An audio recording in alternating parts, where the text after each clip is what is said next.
أعوذ بالله من الشيطان الرجيم. بسم الله الرحمن الرحيم.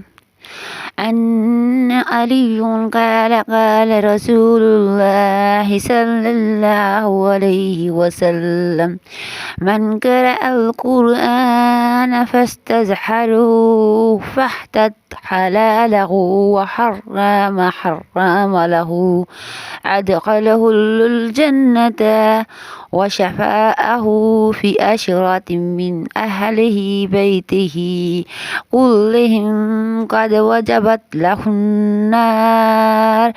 صدق اللہ العظیم۔ حضرت علی نے حضور اقدس صلی اللہ علیہ وآلہ وسلم کا ارشاد نقل کیا کہ جس شخص نے قرآن پڑھا پھر اس کو حفظ کیا، اس کے حلال کو حرام جانا، حرام کو حلال، حرام کو حرام، اور حق تعالی شان اس کو جنت میں داخل فرما دیں گے۔ اس کے گھرانے میں سے ایسے 10 آدمیوں کے بارے میں بھی اس کی شفاعت قبول فرما دیں گے جن کے لیے جہنم واجب ہو چکی ہے۔ میرے محترم بزرگوں، بھائیوں، بہنوں، ماں، بیٹیوں اور نوجوان طبقہ، بنت حوا آپ کے لیے لائی ہے آج وظائف و اعمال میں دخول جنت۔ ویسے تو ہر مومن کے لیے ہے انشاءاللہ، مگر سزا بھگتنے کے بعد۔ آج آپ کو میرا موضوع پتہ چل گیا ہوگا، ہمیں کس طرح اللہ کی عبادت کرنی چاہیے۔ اپنی بہن کی طرف سے خوش آمدید اور السلام علیکم۔ میں آپ کے لیے روزانہ لے کر آتی ہوں بہترین اصلاحی بیان اور اس کے ساتھ ہی مجرب اور مسنون وظیفے۔ میرے پیارے بہن بھائیوں، گزارش یہی ہوتی ہے آپ سے، آپ نے میری ویڈیو کو فل واچ کرنا ہے، چینل کو سبسکرائب، لائک اور شیئر کرنا ہے، آگے زیادہ سے زیادہ شیئر کرنا ہے اور بیل کے بٹن کو دبانا ہے تاکہ میری ویڈیو یوں ہی چلتی رہے۔ اللہ تعالیٰ آپ کو اس کا جزائے خیر دے، مجھے اس کا صلہ اس جہاں میں بھی دے اور آخرت میں بھی۔ میرے پیارے بہن بھائیوں، آپ سب کو صبح ہے جمعۃ المبارک مبارک ہو، اور ڈھیروں اللہ تعالیٰ اس جمعہ کی برکت سے خوشیاں آپ کے نصیب میں لائے اور برائیوں کو دور کرے، آفتوں کو، بیماریوں کو دور کرے اس جمعہ کے صدقے۔ آمین ثم آمین یا رب العالمین۔ میرے پیارے بہن بھائیوں، آپ کو میرے موضوع کا پتہ چل دیا ہوگا۔ حدیث پاک میں ہے داخول جنت ویسے تو ہر مومن کے لیے انشاءاللہ ہے ہی، مگر سزا بھگتنے کے بعد۔ لیکن حفظ کے لیے یہ فضیلت ابتدائے دخول کے اعتبار سے ہے۔ وہ 10 شخص جس کے بارے میں شفاعت قبول فرمائی گئی وہ فساق و فجار ہیں جو مرتب کیے گئے۔ میرے پیارے بہن بھائیوں، بتایا گیا حدیث میں کہ جس نے قرآن پاک حفظ کیا اس کے لیے شفاعت ہے اور وہ اپنے گھرانے کے 10 انسان اپنے ساتھ جنت میں لے کر جائے گا۔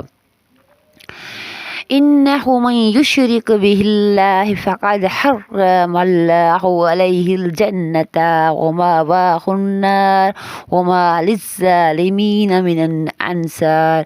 مشرکین پر اللہ نے جنت کو حرام کر دیا اور ان کا ٹھکانہ جہنم ہے اور ظالمین کا کوئی مددگار نہیں۔ دوسری جگہ ارشاد ہے ما كان للنبي والذين آمنوا إن یستغفروا للمشرکین۔ معذرت کے ساتھ نبی اور مسلمانوں کے لیے اس کی گنجائش نہیں کہ وہ مشرکین کے لیے استغفار کرے اگرچہ وہ رشتہ دار ہی کیوں نہ ہو۔ میرے پیارے بہن بھائیوں، ہمیں بتانے کے لیے، سمجھانے کے لیے چھوٹی چھوٹی حدیثیں بتائی گئی، آیاتیں بتائی گئی ترجمے کے ساتھ۔ أن ابن عباس قال رسول الله صلى الله عليه وسلم إن الذي ليس في جوفه شيء من القرآن كان البيت الحرام۔ عبداللہ بن عباس نے نبی کریم صلی اللہ علیہ وسلم کا یہ ارشاد نقل کیا کہ جس شخص کے قلب میں قرآن شریف کا کوئی حصہ بھی محفوظ نہیں وہ بمنزل ویران گھر کی طرح ہے۔ میرے پیارے بہن بھائیوں، قرآن پاک پڑھو۔ آج جمعہ کا دن ہے، اپنے آپ سے عہد کر لو کہ ہمارا یہ ٹائم قرآن اور یہ ٹائم نماز اور یہ ٹائم ذکر اللہ کا ہے اور یہ ٹائم درود پاک پڑھنے کا ہے۔ اس کے بعد باقی سارے کام دنیاوی ہیں وہ ایسا ایسا ہوتے رہیں گے۔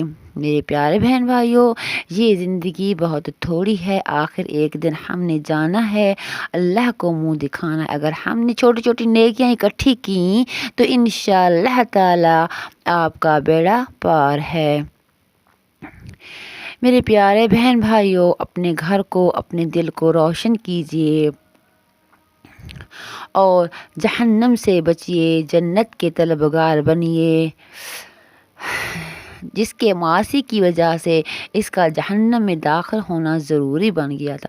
جو لوگ جہنم سے محفوظ رہنا چاہتے ہیں ان کے لیے ضروری ہے کہ اگر وہ حافظ نہیں تو خود کو حافظ نہیں کر سکتے تو کم از کم اپنی کسی قریبی رشتہ دار ہی کو حافظ بنا دیں کہ اس کے طفیل یہ بھی اپنی بدعمالیوں کی سزا سے محفوظ رہ سکیں۔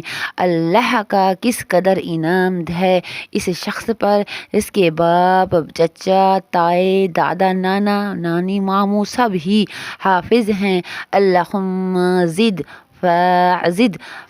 ان ابی ہریرہ قال قال رسول اللہ صلی اللہ علیہ وسلم تعلموا القرآن فاقرؤوا فإن مثل القرآن لمن تعلموا فقرأ وقام به كمثل جزب مشهور مسكه تفوه رحاهه كل مكان ومثل من تعلمه فرقاده وهو في جوفه كمثل جراب اوکیا علی مسکی۔ ابو ہریرہ نے حضور اکرم صلی اللہ علیہ وسلم کا ارشاد نقل کیا کہ قرآن شریف کو سیکھو پھر اس کو پڑھو۔ اس کے لیے جو شخص قرآن شریف سیکھتا ہے، پڑھتا ہے، تہجد میں اٹھتا ہے، نماز پڑھتا ہے، اس کی مثال اس تھیلی کی سی ہے جو مشک سے بھری ہوئی، اس کی خوشبو تمام مکان میں پھیلتی ہے۔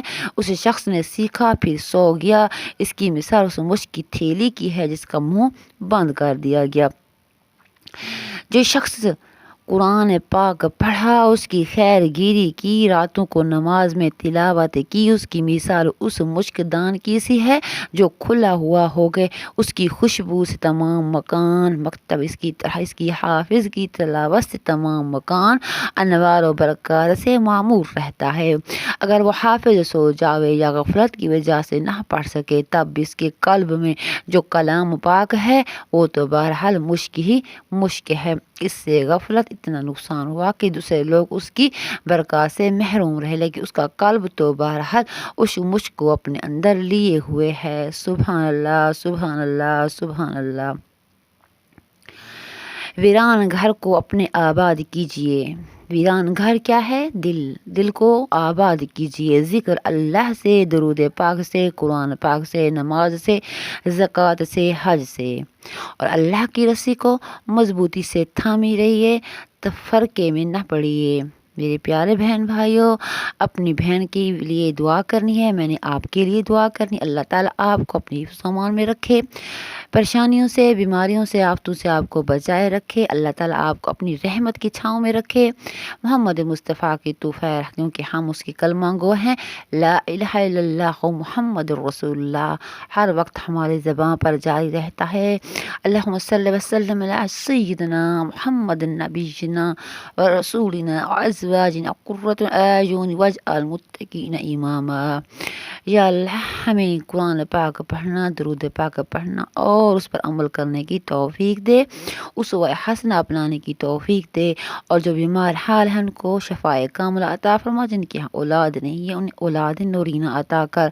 اے اللہ پاک اس محمد مصطفیٰ کے طفیل محمد اس جمعہ کے طفیل ہمارے تمام دعاؤں کو قبول و منظور فرما، اور جو ہم نے دعائیں کی ہیں اس پر آمین کہہ دے، کن فیکون۔ اللہ حافظ۔ پاکستان زندہ باد، پاک فوج پرندہ باد۔